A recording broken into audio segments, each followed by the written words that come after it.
ನಮಸ್ಕಾರ ವಿದ್ಯಾರ್ಥಿಗಳೇ. ದ್ವಿತೀಯ ಪಿಯುಸಿಯ ಸಮಾಜಶಾಸ್ತ್ರಕ್ಕೆ ಸಂಬಂಧಿಸಿದಂತೆ 2ನೇ ಅಧ್ಯಾಯದ ಕುರಿತಾದ ಸಂಪೂರ್ಣವಾದಂತಹ ಪ್ರಶ್ನೋತ್ತರಗಳನ್ನ ಈ ಒಂದು ವಿಡಿಯೋದಲ್ಲಿ ನೋಡೋಣ. ಮೊದಲನೆಯ ಒಂದು ಅಧ್ಯಾಯನ ಹಿಂದಿನ ವಿಡಿಯೋಗಳಲ್ಲಿ ಕೊಟ್ಟಿದ್ದೇನೆ.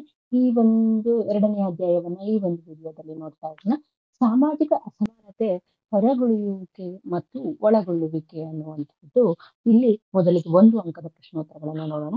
ಜಾತಿ ಪದದ ಉತ್ಪತ್ತಿಯನ್ನ ತಿಳಿಸಿ ಅಂತ ಕೇಳಿದರೆ, ಜಾತಿ ಎಂಬ ಪದವು ಸ್ಪ್ಯಾನಿಷ್ ಅಥವಾ ಪೋರ್ಚುಗೀಸ್ ಭಾಷೆಯ ಕಾಸ್ಟಾ ಎಂಬ ಪದದಿಂದ ಉತ್ಪತ್ತಿಯಾಗಿದೆ. ಪರಿಶಿಷ್ಟ ಜಾತಿ ಎಂಬ ಪದವನ್ನು ಪರಿಚಯಿಸಿದವರು ಯಾರು ಅಂದ್ರೆ ಅದು ಸೈಮನ್ ಆಯೋಗ. ಹರಿಜನ ಎಂಬ ಪದವನ್ನು ಮೊಟ್ಟ ಮೊದಲು ಬಳಸಿದವರು ಯಾರು ಅಂದ್ರೆ ಅದು ನರಸಿಂಹ ಮೆಹತಾ. ಹರಿಜನ ಪದವನ್ನು ಜನಪ್ರಿಯಗೊಳಿಸಿದವರು ಯಾರು ಅಂದ್ರೆ ಅದು ಮಹಾತ್ಮ ಗಾಂಧೀಜಿ. ಬುಡಕಟ್ಟು ಪಂಚಶೀಲದ ಪ್ರತಿಪಾದಕರು ಯಾರು ಅಂತಂದ್ರೆ ಜವಾಹರಲಾಲ್ ನೆಹರೂರವರು. ಭಾರತ ಸರ್ಕಾರ ನೇಮಿಸಿದ ಹಿಂದುಳಿದ ಆಯೋಗಗಳಲ್ಲಿ ಒಂದನ್ನ ತಿಳಿಸಿ ಅಂತ ಕೇಳಿದರೆ ಅದು ಕಾಲೇಲ್ಕರ್ ಆಯೋಗ ಮತ್ತು ಮಂಡಲ ಆಯೋಗ. ಪ್ರಬಲ ಜಾತಿಯ ಪರಿಕಲ್ಪನೆಯನ್ನ ಪರಿಚಯಿಸಿದವರು ಯಾರು ಅಂತ ಇದೆ ಡಾಕ್ಟರ್ ಎಂ.ಎನ್. ಶ್ರೀನಿವಾಸನ್ ಅವರು. ಇನ್ನು ಪೀಪಲ್ ಆಫ್ ಇಂಡಿಯಾ ಕೃತಿಯ ಲೇಖಕರು ಯಾರು ಅಂತ ಇದೆ ಅದು Herbert Risley. History of caste in India ಕೃತಿಯ ಲೇಖಕರು ಯಾರು ಅಂದ್ರೆ ಡಾಕ್ಟರ್ ಎಸ್.ವಿ. ಕೇತ್ಕರ್. ಮುಂದಿನದು caste and race in India ಕೃತಿಯ ಲೇಖಕರು ಯಾರು ಅಂದ್ರೆ ಡಾಕ್ಟರ್ ಜಿ.ಎಸ್. ಗುರ್ಜೇರವರು. ಬುಡಕಟ್ಟು ಜನಾಂಗವನ್ನ ಗಿರಿಜನ ಎಂದು ಕರೆದವರು ಯಾರು ಅಂತ ಇದೆ ಅದು ಮಹಾತ್ಮ ಗಾಂಧೀಜಿ. ಭಾರತದ ಮೊದಲ ಹಿಂದುಳಿದ ವರ್ಗಗಳ ಆಯೋಗದ ಅಧ್ಯಕ್ಷರು ಯಾರು ಅಂದ್ರೆ ಅದು ಕಾಕಾ ಸಾಹೇಬ ಕಾಲೇಲ್ಕರ. ಹಾಗೆ ಮುಂದಿನದು ಕರ್ನಾಟಕದ ಯಾವುದಾದರೂ ಒಂದು ಹಿಂದುಳಿದ ಆಯೋಗವನ್ನ ತಿಳಿಸಿ ಅಂತ ಕೇಳಿದರೆ ಅದು ನಾಗನಗೌಡ ಆಯೋಗ. ಕರ್ನಾಟಕದ ಮೊದಲ ಹಿಂದುಳಿದ ಆಯೋಗದ ಅಧ್ಯಕ್ಷರು ಯಾರು ಅಂದ್ರೆ ಅದು ಡಾಕ್ಟರ್ ನಾಗನಗೌಡ. ಕರ್ನಾಟಕದ ಶಾಶ್ವತ ಹಿಂದುಳಿದ ಆಯೋಗದ ಪ್ರಸ್ತುತ ಅಧ್ಯಕ್ಷರು ಯಾರು ಅಂದ್ರೆ ಶ್ರೀ ಎಚ್ ಕಾಂತರಾಜರವರು. ಹಾಗೆ 2 ಅಂಕದ ಪ್ರಶ್ನೋತ್ತರಗಳನ್ನು ನೋಡೋಣ. ಸಾಮಾಜಿಕ ಅಸಮಾನತೆ ಎಂದರೇನು ಅಂತ ಇದೆ. ಸಾಮಾಜಿಕ ಸಂಪನ್ಮೂಲಗಳನ್ನ ಪಡೆಯಬಹುದಾದಂತಹ ಮಾರ್ಗಗಳ ಅಸಮಾನ ಹಂಚಿಕೆಯನ್ನ ಸಾಮಾಜಿಕ ಅಸಮಾನತೆ ಅಂತ ಹೇಳ್ಬಿಟ್ಟು ಕರೆಯಲಾಗುತ್ತೆ. ಇದು ಸಾಮಾಜಿಕ ಹೊರಗುಳಿಯುವಿಕೆ ಎಂದ್ರೇನು ಅಂತ ಕೇಳಿದರೆ ವ್ಯಕ್ತಿಗಳು ಸಮಾಜದಲ್ಲಿ ಸಂಪೂರ್ಣವಾಗಿ ತೊಡಗಿಸಿಕೊಳ್ಳುವಿಕೆಯನ್ನ ನಿರ್ಬಂಧಿಸುವ ರೀತಿಯನ್ನ ಸಾಮಾಜಿಕ ಹೊರಗುಳಿಯುವಿಕೆ ಅಂತ ಹೇಳ್ಬಿಟ್ಟು ಕರೀತಾರೆ. ಇನ್ನು ಯಾವುದಾದರೂ 2 ಸಮಾಜ ಸುಧಾರಣಾ ಆಂದೋಲನವನ್ನು ತಿಳಿಸಿ ಅಂತ ಕೇಳಿದರೆ ಅದು ಬ್ರಹ್ಮ ಸಮಾಜ, ಪ್ರಾರ್ಥನಾ ಸಮಾಜ. ಇನ್ನು ಪ್ರಬಲ ಜಾತ ಎಂದರೇನು ಅಂತ ಕೇಳಿದರೆ ಡಾಕ್ಟರ್ ಎಂ.ಎನ್. ಶ್ರೀನಿವಾಸ ಇತರ ಜಾತಿಗಳಿಗಿಂತ ಸಂಖ್ಯಾತ್ಮಕ ಬಲ ಹೊಂದಿರುವಂತಹ ಹಾಗೆ ಆರ್ಥಿಕ ಹಾಗೂ ರಾಜಕೀಯ ಅಧಿಕಾರ ಹೊಂದಿರುವ ಮತ್ತು ಸ್ಥಳೀಯ ಜಾತಿ ಶ್ರೇಣಿಯನ್ನ ಉನ್ನತ ಧಾರ್ಮಿಕ ಅಂತಸ್ತನ್ನ ಹೊಂದಿರುವ ಜಾತಿಯೇ ಪ್ರಬಲ ಜಾತಿಯಾಗಿದೆ. ಕರ್ನಾಟಕದ 2 ಪ್ರಬಲ ಜಾತಿಗಳನ್ನ ಹೆಸರಿಸಿ ಅಂತ ಕೇಳಿದರೆ ಒಕ್ಕಲಿಗ ಮತ್ತು ಲಿಂಗಾಯತ.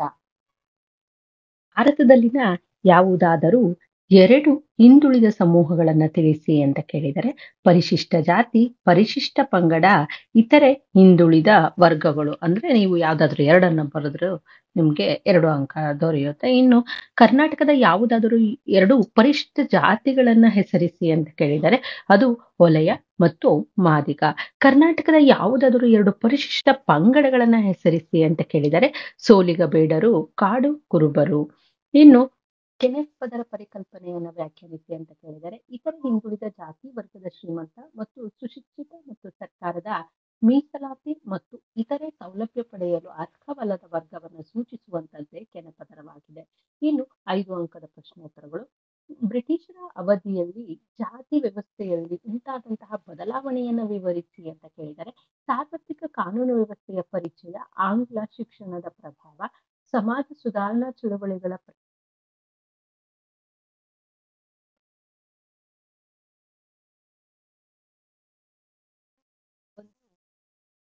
ಅಂಶಗಳನ್ನ ಕುರಿತು ಅದರ ಒಂದು ವಿವರಣೆಯನ್ನ ಬರೀಬೇಕಾಗುತ್ತೆ. ಇನ್ನು ಪ್ರಬಲ ಜಾತಿಯ ನಿರ್ಧಾರಕ ಅಂಶಗಳನ್ನ ಬರೆಯಿರಿ ಅಂತ ಹೇಳಿದರೆ ಪ್ರಾಬಲ್ಯದ ನಿರ್ಧಾರಕಗಳು, ಪ್ರಾಬಲ್ಯದ ಹಂಚಿಕೆ, ಪ್ರಾಬಲ್ಯವು ಪೂರ್ಣವಾಗಿ ಸ್ಥಳೀಯವಾಗಿಲ್ಲ, ಜಾತಿಯ ಪ್ರಾಬಲ್ಯವನ್ನ ಪ್ರಭಾವಿಸುತ್ತಿರುವಂತಹ ಹೊಸ ಅಂಶಗಳು. ಈ ಇಷ್ಟು ಅಂಶಗಳನ್ನ ಕುರಿತು ವಿವರಿಸಬೇಕಾಗುತ್ತೆ.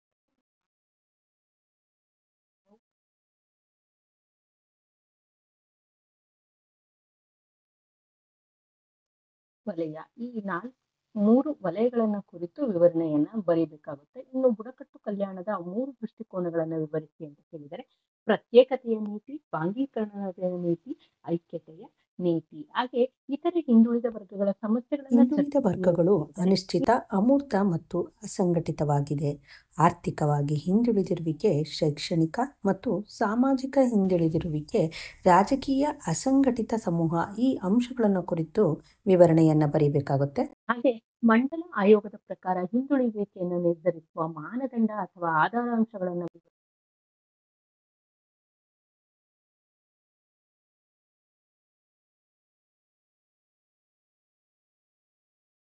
ಪದ್ಧತಿಯ ಪ್ರಮುಖ ಲಕ್ಷಣಗಳನ್ನ ವಿವರಿಸಿ ಅಂತ ಕೇಳಿದರೆ, ಪ್ರಮುಖ ಲಕ್ಷಣಗಳು ಅಂದ್ರೆ ಜಾತಿಯು ಸಮಾಜದ ಹೋಳಾದ ಭಾಗವಾಗಿದೆ, ಶ್ರೇಣೀಕೃತವಾದಂತಹದ್ದು, ಆಹಾರ ಮತ್ತು ಸಾಮಾಜಿಕ ಸಂಸರ್ಗಗಳಿಗೆ ಸಂಬಂಧಿಸಿದ ನಿರ್ಬಂಧಗಳು, ನಾಗರಿಕ ಮತ್ತು ಧಾರ್ಮಿಕ ಅನರ್ಹತೆಗಳು ಮತ್ತು ವಿವಿಧ ವರ್ಗದವರಿಗಿದ್ದ ಸೌಲಭ್ಯ.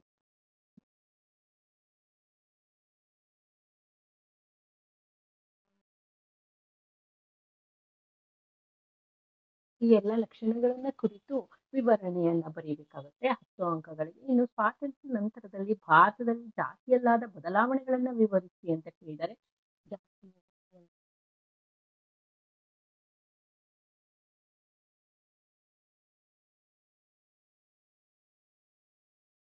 ಹೆಚ್ಚುತ್ತಿರುವಂತಹ ಜಾತಿ ಪ್ರಜ್ಞೆ ಮತ್ತು ಜಾತಿ ಸಂಘಟನೆಗಳು, ಹಾಗೆ ಆಧುನಿಕ ಸಂಪರ್ಕ ಮತ್ತು ಸಂವಹನ ಮಾಧ್ಯಮಗಳ ಪ್ರಭಾವ, ಆಧುನಿಕ ಶಿಕ್ಷಣದ ಪ್ರಭಾವ ಈ ಅಂಶಗಳನ್ನ ಕುರಿತು ವಿವರಿಸಬೇಕಾಗತ್ತೆ. ಇನ್ನು ಪರಿಶಿಷ್ಟ ಜಾತಿಯ ದೌರ್ಬಲ್ಯ ಮತ್ತು ಸಮಸ್ಯೆಗಳನ್ನ ವಿವರಿಸಿ ಅಂತ ಕೇಳಿದರೆ, ಸಾಮಾಜಿಕ ದೌರ್ಬಲ್ಯಗಳು ಯಾವುವು ಅನ್ನುವಂತಹದ್ದನ್ನು ಕುರಿತು ವಿವರಿಸಬೇಕು. ಆರ್ಥಿಕ ದೌರ್ಬಲ್ಯಗಳು ಯಾವುವು, ಹಾಗೆ ಧಾರ್ಮಿಕ ದೌರ್ಬಲ್ಯಗಳು ಯಾವುವು ಇವುಗಳನ್ನೆಲ್ಲ ಕುರಿತು ಬರಿಬೇಕಾಗುತ್ತೆ. ಇನ್ನು ಪರಿಶಿಷ್ಟ ಪಂಗಡಗಳ ಭೌಗೋಳಿಕ ಪ್ರತ್ಯೇಕತೆ, ಸಾಂಸ್ಕೃತಿಕ ಸಮಸ್ಯೆಗಳು, ಸಾಮಾಜಿಕ ಸಮಸ್ಯೆಗಳು ಮತ್ತು ಆರ್ಥಿಕ ಸಮಸ್ಯೆಗಳು ಯಾವುವು ಅನ್ನುವಂಥದ್ದನ್ನ ಕುರಿತು ಚರ್ಚಿಸಬೇಕಾಗತ್ತೆ. ಇನ್ನು ಹಾಗೆ ಶೈಕ್ಷಣಿಕ ಸಮಸ್ಯೆಗಳು, ಲೇವಾದೇವಿದಾರರಿಂದ ಶೋಷಣೆ, ಆರೋಗ್ಯ ಸಮಸ್ಯೆಗಳನ್ನ ಕುರಿತು ಕೂಡ ಬರೀಬೇಕು. ಹಾಗೆ ಕರ್ನಾಟಕದ ಹಿಂದುಳಿದ ಆಯೋಗಗಳ ಬಗ್ಗೆ ವಿವರಿಸಿ ಅಂತ ಕೇಳಿದರೆ, ನಾಗನಗೌಡ ಆಯೋಗ, ಎಲ್.ಜಿ. ಹಾವನೂರ ಆಯೋಗ, ವೆಂಕಟಸ್ವಾಮಿ ಆಯೋಗ, ಚಿನ್ನಪ್ಪ ರೆಡ್ಡಿ ಆಯೋಗ. ಇನ್ನು ಬುಡಕಟ್ಟು ಪಂಚಶೀಲ ಟಿಪ್ಪಣಿ ಬರೆಯಿರಿ ಅಂತ ಕೇಳಿದರೆ, ವೆರಿಯರ್ ಎಲ್ಟೀನ್ ಅವರ ದಿ ಫಿಲಾಸಫಿ ಆಫ್ ನೇಪಾ ಎಂಬ ಕೃತಿಗೆ ಜವಾಹರ್ಲಾಲ್ ನೆಹರು ಬರೆದ ಮುನ್ನುಡಿಯಲ್ಲಿ ಐಕ್ಯತೆಯ ನೀತಿ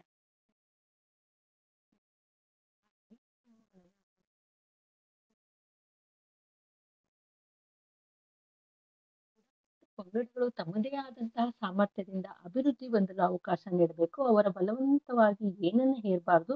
ಅವರ ಕಲೆ ಮತ್ತು ಸಂಸ್ಕೃತಿಯನ್ನ ಪ್ರೋತ್ಸಾಹಿಸಬೇಕು. ಭೂಮಿ ಮತ್ತು ಅರಣ್ಯ ವಿಚಾರದಲ್ಲಿ ಬುಡಕಟ್ಟುಗಳು ಹಕ್ಕುಗಳನ್ನ ಗೌರವಿಸಬೇಕು. ಆಡಳಿತದ ಅಭಿವೃದ್ಧಿಗಳಿಗಾಗಿ ಅವರಿಗೆ ತರಬೇತಿಯನ್ನ ನೀಡಿ ಅವ್ರದೇ ತಂಡವನ್ನ ರಚಿಸಬೇಕು. ಬುಡಕಟ್ಟು ಪ್ರದೇಶದಲ್ಲಿ ಹೊರಗಿನವರ ಪ್ರವೇಶವನ್ನ ತಪ್ಪಿಸ್ಬೇಕು. ಒಂದೇ ಸಾರಿಗೆ ಹಲವಾರು ಯೋಜನೆಗಳನ್ನ ಕೈಗೊಳ್ಳಬಾರದು ಅನ್ನುವಂಥದ್ದು. ಹಾಗೆ ಇವರ ಕಲ್ಯಾಣ ಸಾಧನೆಯನ್ನ ಅವರ ವ್ಯಕ್ತಿತ್ವ ಪ್ರಗತಿ ಮೂಲಕ ಗುರುತಿಸಬೇಕೇ ವಿನಃ ಅವರಿಗಾಗಿ ಖರ್ಚು ಮಾಡಿದ ಹಣದಿಂದಲ್ಲ ಅನ್ನುವಂತಹ ಅಂಶಗಳನ್ನು ಕುರಿತು ಬರೀಬೇಕಾಗುತ್ತೆ. ಇನ್ನು ಕೆನೆಪದರ ಕುರಿತು ಟಿಪ್ಪಣಿ ಬರೆಯಿರಿ ಅಂತ ಕೇಳಿದರೆ, ಇತರೆ ಹಿಂದುಳಿದ ಜಾತಿ ವರ್ಗದ ಶ್ರೀಮಂತ ಮತ್ತು ಸುಶಿಕ್ಷಿತ ವರ್ಗವನ್ನು ಸೂಚಿಸುವ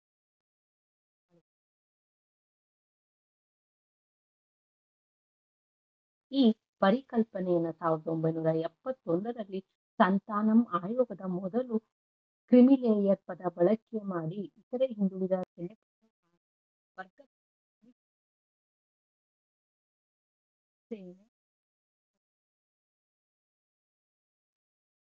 ಕ್ಲಾಸ್ 1 ಕ್ಲಾಸ್ 2 ಮೀಸಲಾತಿಯಿಂದ ಹೊರಗಿಡಬೇಕು. ವಾರ್ಷಿಕ ಆದಾಯ 1 ಲಕ್ಷಕ್ಕೆ ಹೆಚ್ಚಿಗೆ ಆದಾಯ ಪಡೆಯುವವರು ಈ ಮಿತಿ ಕಾಲಕಾಲಕ್ಕೆ ಬದಲಾಗ್ತದೆ. ವೈದ್ಯರು, ವಕೀಲರು, ಆದಾಯ ತೆರಿಗೆ ಸಲಹೆಗಾರರು, ವಿಜ್ಞಾನ